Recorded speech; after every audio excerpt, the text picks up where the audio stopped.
What's going on, everybody? Welcome into episode 100 of the MudWatch Sports Podcast on this Friday, August 15th, 2025. I'm your host, Zach Malamo. Before we get started, please subscribe below. Follow all of my social accounts. Let's start things off in the world of baseball, as both New York teams were in action this week. And we'll start things out in Queens with the New York Mets, as they are struggling mightily in the National League. They continue to struggle, and they head into a three-game set against their division rival Atlanta Braves. And Atlanta, at one point in this series, 17 games under 500. They just cannot catch a break right now this season. Plenty of injuries to go around for the Braves. They're without Chris Sale. They're without Ronald Acuna Jr. They're also without Austin Riley for this series. And they somehow end up grabbing 2 out of 3 at Citi Field against the struggling Mets. It all started on Tuesday, where Atlanta ended up getting crushed with Spencer Strider on the mound. Pete Alonso homers twice. He breaks the all-time Mets home run record, passes Darryl Strawberry with home run number 253. He added to it with 254. And the Mets end up taking it to Spencer Strider. Only goes 4 innings in this one with 8 hits, 8 earned runs allowed, with 2 walks and 2 Ks. Strider has not been good this year. He falls to 5-10, and the Mets really took it to him throughout this game. And really the offense woke up after a couple of days where they really had to think about that loss against Milwaukee, where they did put up plenty of runs in that game. They put up 6 runs, but Milwaukee comes back and really takes it to this Mets bullpen. They end up winning it on a walk-off in the 9th, and the Mets offense really stepped up in this one. Really a great job by them, and really led by Pete Alonso and Brandon Nimmo in the middle of that lineup. And Alonso, I mentioned a couple of homers. That's really the spark plug in the middle of this lineup right now, and he did a great job of really getting the crowd going and really getting himself going to break Darryl Strawberry's record. So the Mets win the first game of the series 13-5, and then you're thinking, all right, you're going to the next game, just continue to crush against this Atlanta team. And they were crushing for a while on Wednesday. A great job by this Mets team of really starting out hot. It all started with Pete Alonso, who hit a 2-run single in the first inning. Mullins added a sac fly. It's 3-0 Mets in the blink of an eye. And then it goes to the second inning. Soto hits a 2-run bomb. It's 5-0 New York. And Jeff McNeil also adds an RBI double. It's 6-0 in the bottom of the second, and this game is all but over. 6-0. You should lock things down. Your pitching's looking really good for the start of this game. And David Peterson, first couple of innings, first 3 innings to be exact, was really, really strong in this game. And then just the horrors that the Mets faithful have been dealing with recently. David Peterson knocked out in the 3rd inning after he allows 6 earned runs on 5 hits on 80 pitches. He had 5 walks with 5 strikeouts. The strikeout stuff was there, but you walk 5 guys, you allow 6 earned runs, you are not going to get far in this game. And they end up taking out Peterson. They put in Reed Garrett and Michael Harris, bases juiced, 4th inning, and Harris takes Garrett straightaway center, deep to straightaway center, and Harris hits a grand slam for the Braves to give them a 9-6 lead. And that was all she wrote, as the Mets offense, that's all they had in this game, after then Ozuna added to it a 2-run bomb off of Paul Blackburn. Credit to Paul Blackburn, who did give the Mets 5 innings in this game, but just not good enough. And the Braves end up taking the second game of the series 11-6. It's the 3rd straight game that the Mets had blown a lead of 4 or more and ended up tying or trailing in the game because of it. Just not good enough. You cannot be blowing 4-run leads. That's just not good baseball, and this pitching staff really knows that they're better than that. And they end up going into Thursday's game, and obviously they have the Cincinnati Reds, the Mets do, really barking down their throats, and they end up going into this game against Atlanta needing a victory so badly. They need a series victory. They haven't gotten one in a couple of weeks, and they end up losing the final game of this series 4-3 in really heartbreaking fashion, as they end up going with a lead into the 7th inning. And you're talking about the trade deadline from a couple of weeks ago. You got that rotation in the back end of the bullpen with Ryan Helsley, Tyler Rogers, and then you have the slam the door shut guy in Edwin Diaz, and the Mets just can't get through it again. It started in the 6th inning where Kodai Senga did pitch well in this game, 5 2/3, but he goes out for the last batter of the inning. And it's Ozzie Albies who goes up against Tyler Rogers and hits an RBI single to give the Braves a 2-1 lead. Give credit to this Mets offense. They fought back. Brandon Nimmo hits a sac fly. Pete Alonso hits a major league leading 99th RBI in the 6th to give the Mets a 3-2 lead, but it was more of the same from the bullpen, and it was Ryan Helsley this time who comes in the 8th inning and just continues to struggle for this Mets team, and he allows an RBI double to Michael Harris, an RBI double to Ozzie Albies, and that was really all she wrote. 4-3 in the top of the 8th, and this Mets offense does nothing in the last couple of innings. I mean, they're going into this game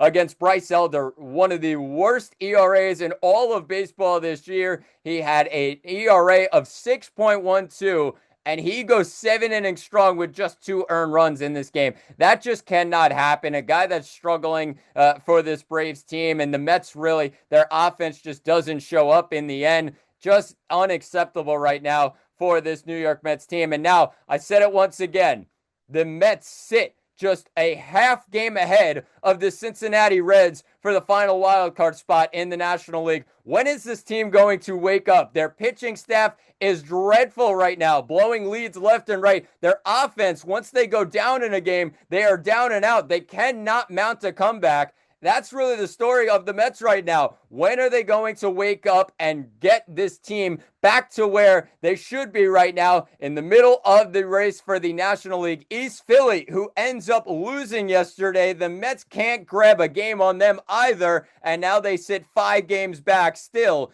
in the National League East. They're really struggling, and the wins are hard to come by, and it does not get any easier. The Mets have to wake up because their strength of schedule is the 6th hardest in the National League. Plenty of opponents in these last couple of months are over 500, and it all starts tonight with the Seattle Mariners coming to town. And Seattle, I know they lost their last couple of games down in Baltimore to lose the series at Camden Yards, but the Mariners, when you look at their record in August, 9-3, one of the hottest teams in baseball. And with how this Mets team is playing, Seattle could run through this pitching staff. They could run through this lineup. They got plenty of good pitchers coming in on the mound. It's going to be a tough one for the New York Mets, but it all starts with this pitching staff, this starting pitching, when it comes to a point where the entire fan base plus knew that the starting pitching for this Mets team coming into this year was not good enough. It was not strong enough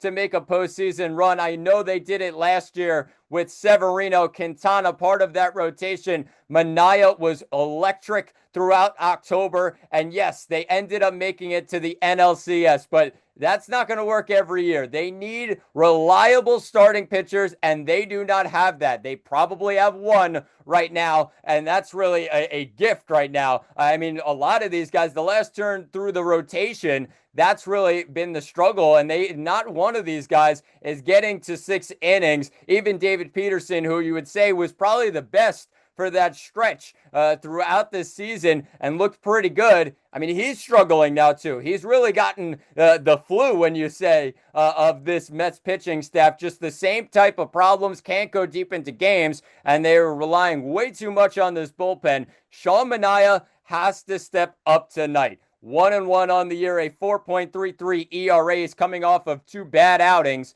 in his last 2 starts, Cleveland and Milwaukee. And now he faces a Seattle Mariners team that has a lot of firepower in this lineup. Cal Raleigh, who I know has struggled since the All-Star break, but Julio Rodriguez, who's gotten red hot in the month of August. And it's Manaea going up against Luis Castillo. 8-6 on the year, a 3.19 ERA for Seattle, and that's going to be a tough matchup for Manaea. He has to have his best stuff tonight, and we'll see what happens, but 3 really good games for the Mets to really wake themselves up. I mean, they're going up against the heart of this Seattle rotation. Castillo, Wu, Kirby, That's really what it comes down to. Can you win this series against three dominant pitchers? That's going to be the case for this Mets team. They have to step up and they have to win this game. One of those games going to end up being the Little League Classic out in Williamsport, and that's on Sunday Night Baseball, Sunday at 7 o'clock. So we'll see what happens, but make sure you tune in all series long